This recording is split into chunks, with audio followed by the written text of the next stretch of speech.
Classmates பிப்ரவரி 23 முதல் உங்கள் அபிமான திரையரங்குகளில். உளுந்தூர்பேட்டை உளுந்தாண்டவர் கோவில் பகுதியைச் சேர்ந்த சண்முகம் செங்கேணி தம்பதிக்கும் அவரது மகள் உமாவுக்கும் பூர்வீக சொத்தை பிரிப்பது தொடர்பாக பிரச்சினை இருந்து வருவதாக கூறப்படுகிறது.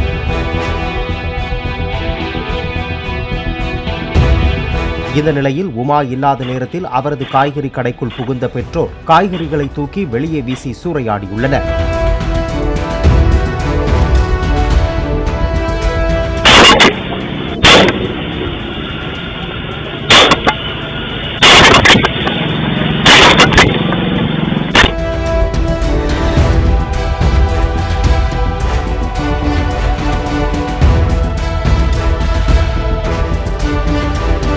கிளாஸ்மேட்ஸ் பிப்ரவரி 23 முதல் உங்கள் அபிமான திரையரங்குகளில்.